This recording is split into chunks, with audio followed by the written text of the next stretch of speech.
Abra sua Bíblia em Mateus capítulo 4. Mateus capítulo 4, versículo 18 ao 22.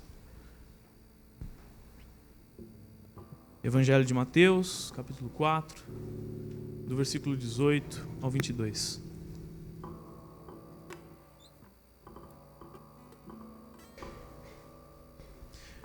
Diz o texto: E Jesus, andando junto ao mar da Galileia, viu a dois irmãos, Simão, chamado Pedro, e André, seu irmão, os quais lançavam as redes ao mar, porque eram pescadores.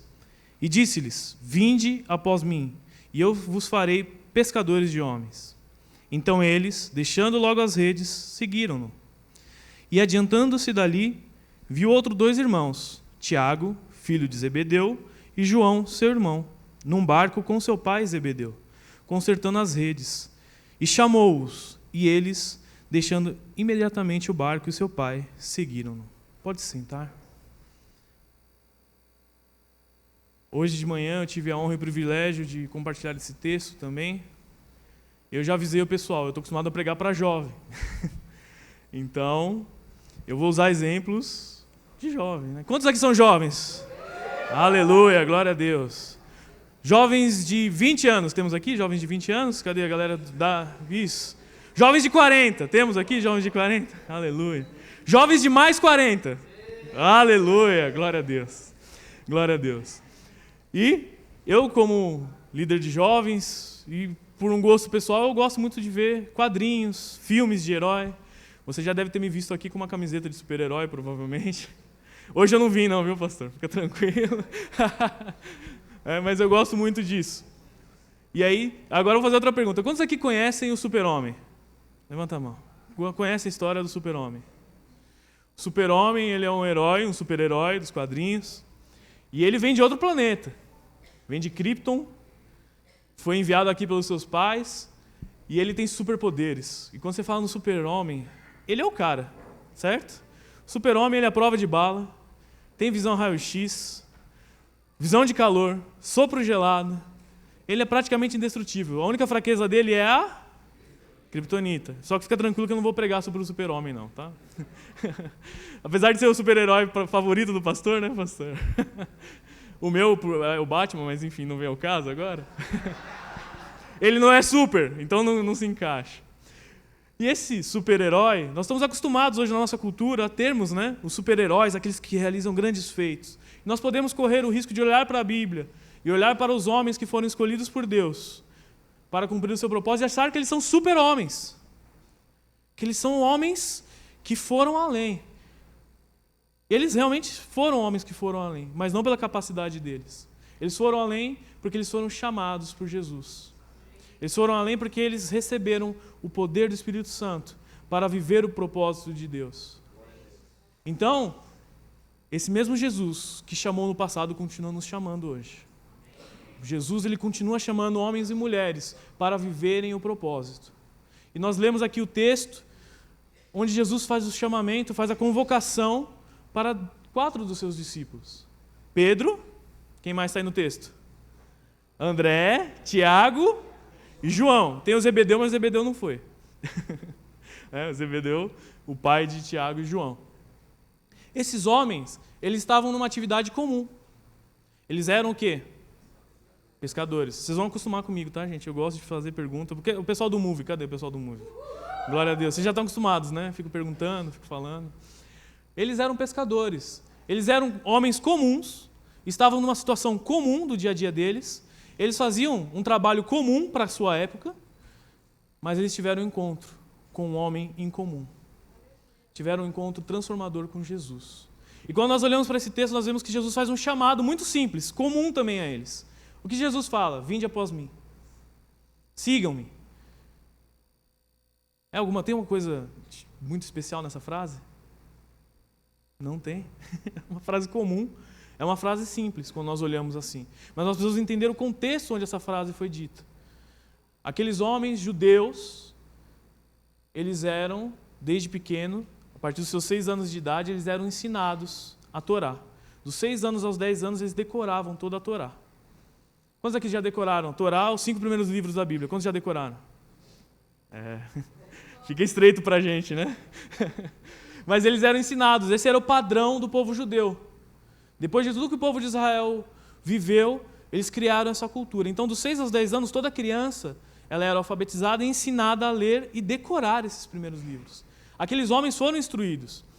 Lá em Atos 4:13, esses homens são chamados de letrados, aqueles que não conheciam, mas não porque eles eram analfabetos em si, mas porque eles não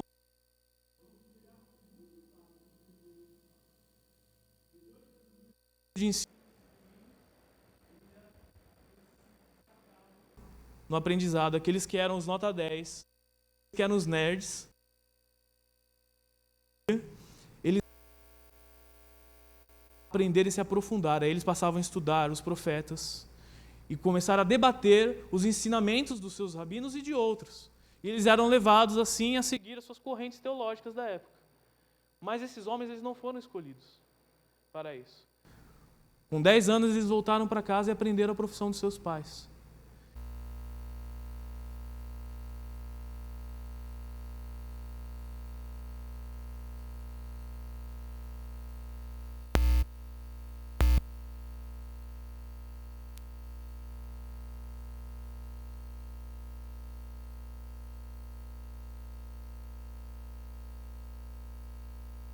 Nós mesmos.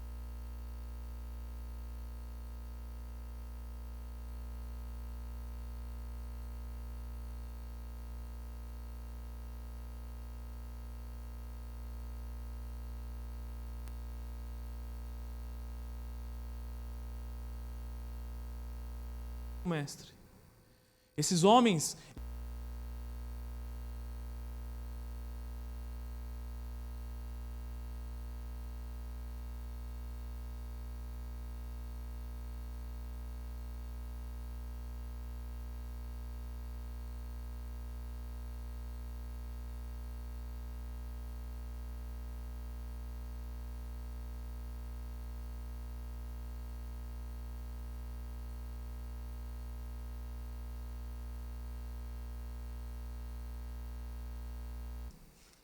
até o 11.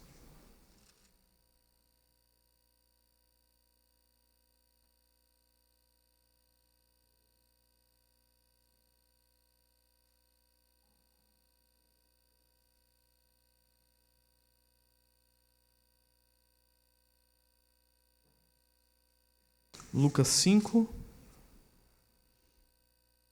do 1 até o 11. E aconteceu que, apertando a multidão para ouvir a palavra de Deus, estava ele junto ao lago de Genezaré. E viu estar 2 barcos junto à praia do lago. E os pescadores, havendo descido deles, estavam lavando as redes. E entrando num dos barcos, que era de Simão, pediu-lhe que se afastasse um pouco da terra. E assentando-se, ensinava do barco a multidão. Então aqui, nesses primeiros 2 versículos, os 3 primeiros que nós lemos aqui, Lucas já traz um relato mais detalhado de como foi esse encontro. É o mesmo encontro que nós lemos lá em Mateus. Mas aqui já tem mais detalhes. Então a multidão já estava espremendo. Ele entra no barco e começa a ensinar. Vamos seguir a leitura. Versículo 4. E quando acabou de falar, disse a Simão: Faze-te ao mar mais alto, vai mais ao mar, e lançai as vossas redes para pescar. E, respondendo Simão, disse-lhe: Mestre, havendo trabalhado a noite toda, nada apanhamos, mas sobre a tua palavra lançarei a rede. Jesus já tem, está vendo como Jesus já faz algo aqui diferente. Ele já está trabalhando no coração de Pedro. Né? Já está falando, você precisa confiar em mim. E nós precisamos confiar em Jesus. Nós precisamos confiar na palavra de Deus, porque ela é poderosa. A palavra de Deus é poderosa para transformar as situações das nossas vidas. Eles haviam feito já sua pesca durante a noite, as pescarias são feitas, né, no início da madrugada até o começo da manhã. Eles não haviam pescado nada, mas ele fala, na tua palavra, se nós confiarmos na palavra de Deus, nós veremos coisas extraordinárias, amados. Deus tem um propósito para as nossas vidas, essa não é uma frase apenas de efeito, é uma verdade bíblica. Se nós confiarmos na palavra de Deus, nós viveremos a bênção do Senhor nas nossas vidas. Então, se Deus está mandando lançar a rede, lance a rede. Ele vai abençoar, Ele vai prosperar, Ele tem cuidado. Amém? Versículo 6. E fazendo assim, colheram uma grande quantidade de peixes, e rompiam-se-lhe as redes. E fizeram sinal aos companheiros que estavam em outro barco, para que fossem ajudar. E foram, e encheram ambos os barcos de maneira tal, que quase esse afundou. E vendo isto, Simão Pedro prostrou-se aos pés de Jesus, dizendo: Senhor, ausenta-te de mim, pois sou um homem pecador. Pedro sabia que ele era pescador, mas ele também precisou reconhecer perante Jesus que ele era um pecador. Quando nós temos um encontro com Jesus, a aceitação do Mestre vem, apesar do nosso pecado. Mas Ele quer transformar as nossas vidas para que não haja mais. Quando nós temos um encontro verdadeiro com Jesus, o pecado é extirpado do nosso coração. O amor a este mundo, o amor às coisas, ela precisa parar. O chamado de Jesus provoca em nós um abandono. Nós precisamos abandonar, então, dentro da aceitação que Jesus nos oferece, o pecado. Pedro, ao ver aquilo acontecendo, ele ouviu o discurso de Jesus para a multidão. E quando Jesus opera ali o milagre da pesca, ele olha para aquilo e fala: esse homem é santo e eu não sou. Esse homem é divino e eu não sou. Eu sou um pecador. Nós precisamos ter essa mesma humildade que Pedro teve, de reconhecer que nós necessitamos de Jesus. Nós precisamos ter um coração que sabe que necessita de um Salvador. Os discípulos foram transformados porque eles entenderam, eles viram em Jesus a única esperança para a salvação deles. Não podemos ter no nosso coração orgulho, pensar que nós podemos nos salvar. Amados, a palavra é muito clara quando ela diz que pela obediência à lei ninguém é salvo. Porque todos pecados e destituídos estão da graça de Deus, da glória de Deus. Da graça não, da glória. Nós estamos afastados de Deus pelo pecado. Por causa que Adão caiu, todos nós nos tornamos pecadores. E o homem, por mais que tente, não consegue obedecer a Deus. Ele precisa ser levado a um arrependimento genuíno de transformação de vida. Jesus nos chamou para vivermos em arrependimento, reconhecendo que nós não somos nada sem Ele. E Ele mesmo diz: sem mim nada podeis fazer. A nossa vida ela depende única e exclusivamente de Jesus. E os discípulos aqui, eles tiveram um encontro com esse Jesus. Pedro reconhece, a primeira coisa que ele reconhece: eu não sou, mas o Senhor é. E Jesus, continuando a leitura do texto, versículo 9. Pois que o espanto se apossara dele e de todos os que com ele estavam, por causa da pesca de peixes que haviam feito. E de igual modo também Tiago e João, filhos de Zebedeu, que eram companheiros de Simão. E disse Jesus a Simão: não temas, de agora em diante será pescador de homens. E levando os barcos para a terra, deixaram tudo e o seguiram. É o mesmo relato que nós lemos em Mateus, com mais detalhes. Mas eles precisaram ter esse entendimento. Amados, quando nós temos um encontro com Jesus, nós precisamos abandonar a antiga vida. Não tem como nós vivermos com Jesus e continuarmos na antiga maneira de viver. Isso não é cristianismo, isso é religião. E nessa noite Deus quer nos libertar da religião. Ele quer que nós vivamos internamente para Ele. De maneira completa. Nós não podemos ser cristãos aos domingos. Nós não podemos ter uma vida de departamentos. A minha vida profissional, a minha vida espiritual, a minha vida familiar. Não. Jesus, Ele quer ser o Senhor de tudo. Porque ou Ele é Senhor de tudo ou Ele não é Senhor de nada. Ele precisa governar as nossas vidas. O chamado de Deus é para que Ele governe tudo. Jesus, o Mestre, estava chamando ali discípulos.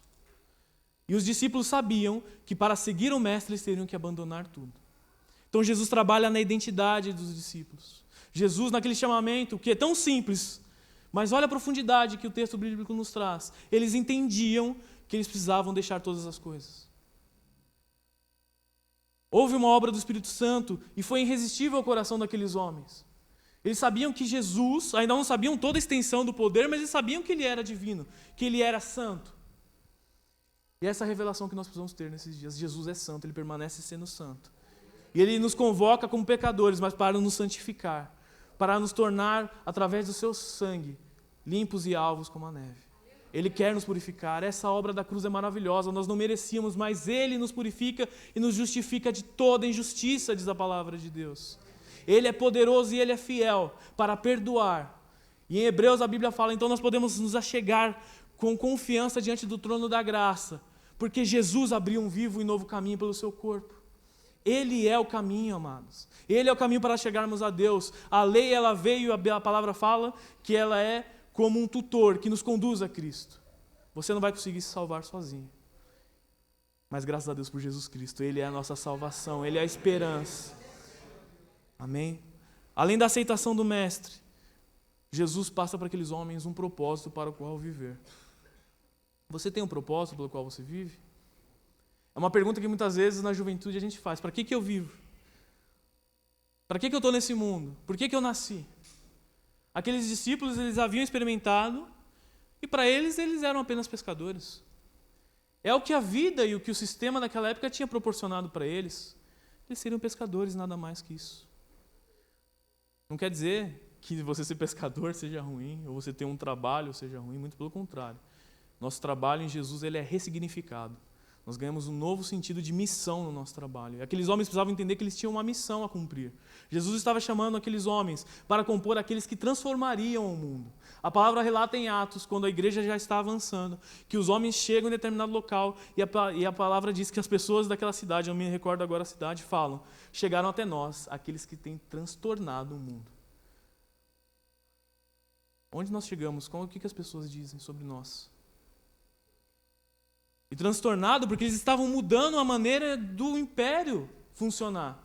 O cristianismo no primeiro século ele transformou, ele impactou. Tanto que veio primeiro a perseguição dos judeus e depois uma perseguição de própria Roma contra o cristianismo. Porque esses homens eles não viviam, como diz a palavra em Hebreus, como pessoas que a terra era digna deles.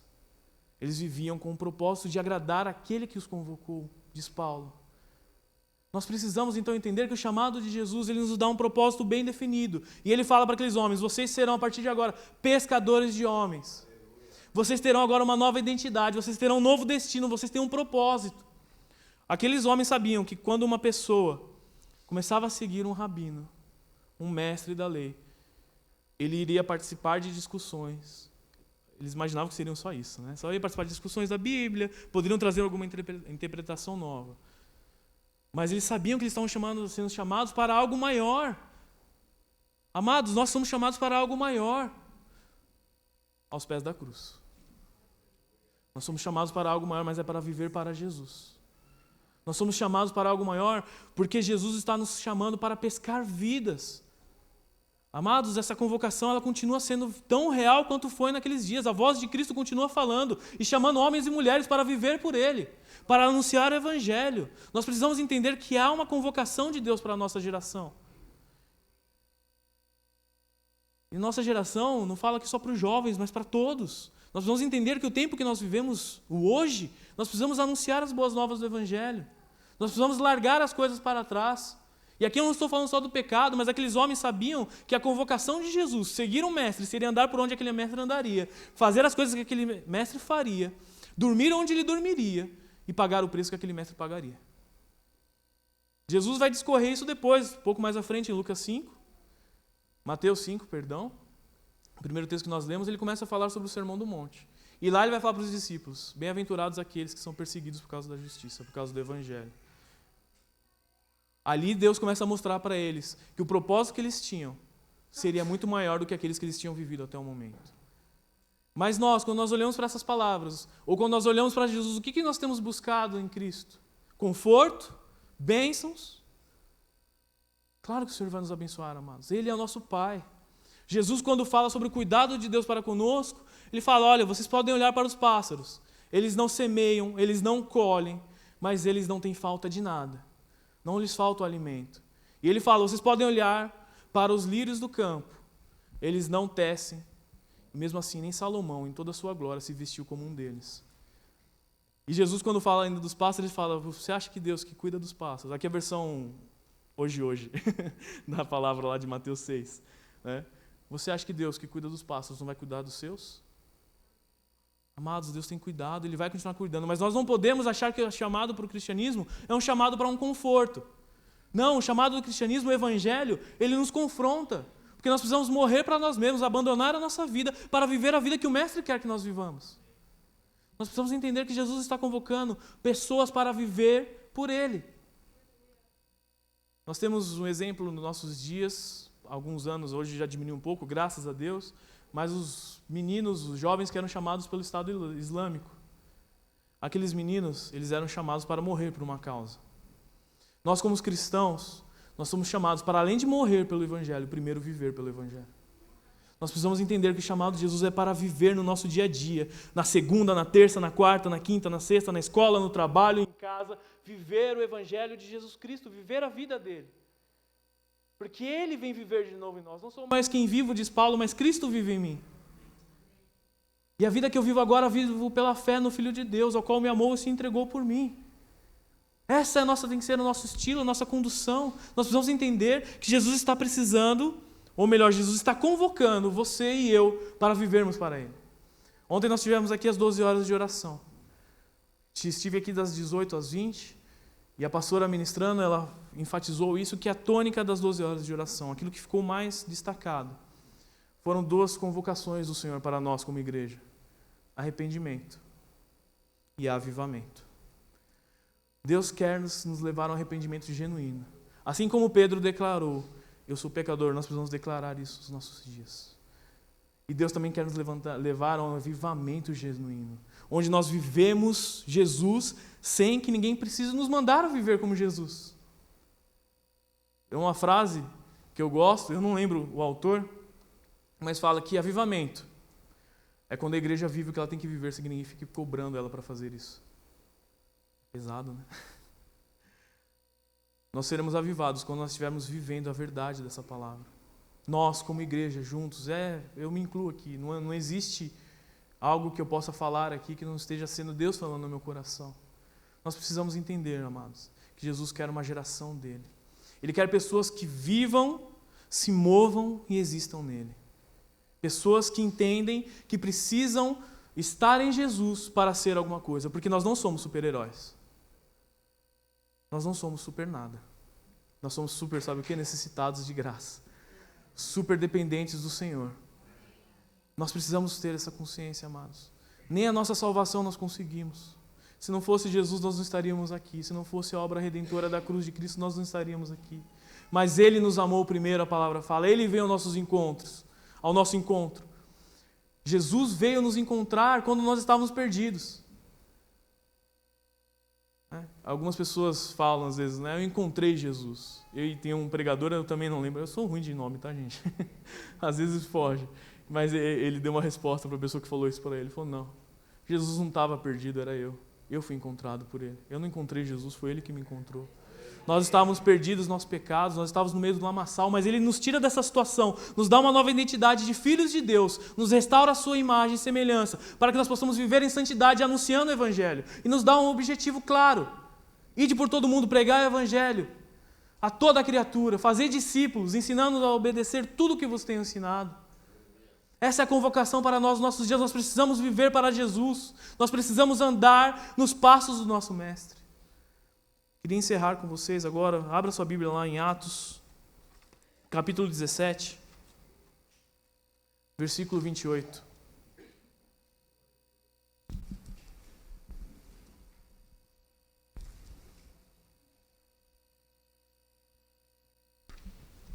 Atos 17,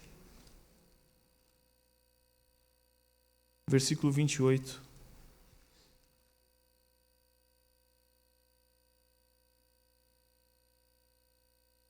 Paulo está em Atenas. Ele começa a fazer ali uma pregação, uma exposição. Ele encontrou ali um altar. Os gregos, eles tinham milhares de altares. Eles criam um panteão grego enorme. Além dos principais, daqueles que nós conhecemos, Zeus, etc., tudo virava Deus para eles. E a cultura romana, o Império Romano, importou isso. Quando passou a dominar, importou isso dos gregos. E ali havia um altar, a Bíblia fala. Um altar ao Deus desconhecido. Paulo chega lá em Atenas, ele olha para aquele altar e fala, esse Deus desconhecido. Ele elegeu um homem que é Jesus Cristo. E começa a fazer uma anunciação do Evangelho ali. E pregar o Evangelho com ousadia. E olha o que ele diz no versículo 28. Porque nele vivemos, nos movemos e existimos. Como também alguns dos vossos poetas disseram, pois somos também sua geração. E eu não vou entrar aqui no mérito teológico da questão de ele estar citando poetas gregos aqui. Não é o importante. Mas Paulo faz uma afirmação que vale para todo cristão. Nós vamos entender que em Jesus nós vivemos. É por meio dele que nós temos vida, não há vida fora de Jesus. Nós estávamos mortos nos nossos pecados, nos nossos delitos, afastados de Deus, completamente separados, destinados à ira divina por causa do pecado, destinados à condenação. Mas Jesus veio e pagou o preço e nos salvou. E agora nós temos vida, e vida em abundância através dele. Essa é a maravilha do Evangelho, ele fez. Ele já fez, ele nos dá vida. E essa vida nos leva a nos movermos. Paulo está falando, ele é o motivo de vocês viverem, ele é que dá movimento, ele que leva vocês aonde quer que vocês forem, e é ele que faz vocês existirem. Amados, se nós temos pensado por que nós estamos aqui, se você tem enfrentado um questionamento, a resposta é você está aqui porque Jesus te ama, e ele tem um propósito de paz, ele quer te levar a viver para o Evangelho. Glória a Deus, aleluia, louvado seja teu nome, Deus. Louvado seja teu nome, Deus. Louvado seja teu nome, Deus. Aleluia. Aleluia. Somente a ti, Deus, honra e glória. O chamado de Jesus para nós nessa noite, queridos, é para nós, como nós ouvimos semana passada na mensagem que o pastor pregou também, é para nós abrirmos mãos do controle. Não podemos ser pessoas que querem controlar as nossas vidas. Nós temos um Senhor. Jesus, ele é nosso Salvador e é Senhor também. Não tem como você ser apenas salvo por Jesus se ele não for o seu Senhor. É ele que comanda os nossos passos. É ele que dá direção. É ele que nos leva a viver verdadeiramente o bom propósito de Deus. Queria pedir para você se colocar de pé no seu lugar.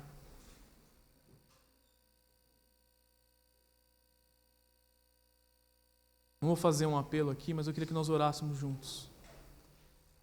Porque essa palavra é uma palavra para nós, igreja.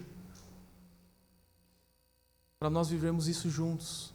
Deus tem nos chamado para viver para Ele. Deus não quer que nós vivamos para nós mesmos. A questão é, nós queremos viver para Jesus? O chamado continua sendo feito, o Mestre continua chamando. Então eu queria que nós orássemos agora, você colocasse as suas mãos no seu coração, e você fizesse a sua oração. Eu vou orar aqui, mas que você fizesse uma oração de compromisso com Jesus. Jesus, Ele continua perdoando pecados. Graças a Deus porque ainda há perdão. Ele continua convertendo corações a Ele. Ele continua mudando destinos. O seu destino não é o inferno. Se você depositar a sua fé em Cristo, o seu destino é a Nova Jerusalém. O seu destino é viver uma vida com propósito em Jesus. Vamos orar. Pai, em nome de Jesus, nós oramos sobre a Tua palavra, Deus. Nós te pedimos, ó Pai, nessa hora, Santo Espírito, vem sondar os nossos corações, ó Pai. Só o Senhor pode promover aqui, ó Pai, o verdadeiro arrependimento, Deus. A mudança verdadeira de coração, ó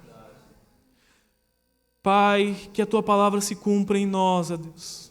Que a Tua palavra se cumpra nesses dias, ó Pai, onde diz que o Senhor derramaria do Teu Espírito Santo sobre toda a carne, ó Pai. Oh Deus, em nome de Jesus, nessa noite, derrama sobre nós o Teu Espírito Santo, ó Pai. Começando por um batismo de arrependimento, ó Pai. Que nós, ó Pai, como Pedro, possamos entender, ó Pai, que nós precisamos de mudança. Nós precisamos ser transformados. Nós precisamos, ó Pai, reconhecer que somos pecadores. Espírito Santo, é a Tua obra que faz isso, a Tua palavra. É o Senhor que nos convence da justiça, ó Pai, porque o Senhor é justo e nós não somos. O Senhor é santo e nós não somos. O Senhor, ó Pai, é exaltado e nós caímos, ó Pai. Mas graças a Deus por Jesus Cristo. Ele, Deus sendo Deus, não teve por usurpação ser igual a Deus, mas antes esvaziou-se a si mesmo, tomando forma de servo e humilhou-se. E teve a morte humilhante, morte de cruz por nós, ó Pai. E a Tua palavra diz que nele nós somos atraídos. Pai, nós morremos naquela cruz juntamente com Cristo, ó Pai. Nós morremos para o pecado, morremos para as nossas vidas, ó Deus. Que tenhamos consciência disso nessa noite, ó Pai.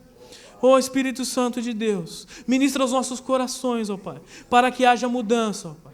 E que junto com o arrependimento, ó Pai, venha também o direcionamento do Senhor para as nossas vidas. Que nós possamos andar no Teu propósito, ó Deus. O Senhor nos chamou, ó Pai, para estando onde quer que nós estejamos, ó Pai, no nosso trabalho, nossa escola, nossas casas, nós vivamos pelo Evangelho, ó Pai. Vivendo, nos movendo e existindo em Ti, Jesus. Essa é a nossa vocação, ó Pai. Todo cristão foi chamado para isso, ó Pai. Não é uma vocação de pastores, ó Deus, mas o Senhor nos chamou a todos para vivermos por Ti, ó Pai. Nós somos teu povo, ó Pai, nós clamamos por ti. Vem nessa noite. Vem sobre nós nessa noite, ó Deus. Vem sobre nós nessa noite, ó Pai. Vem sobre nós, ó Pai. Muda o nosso destino, muda a nossa sorte, ó Pai. Muda a nossa direção, ó Pai. Em nome de Jesus nós oramos, ó Pai. Amém, ó Deus.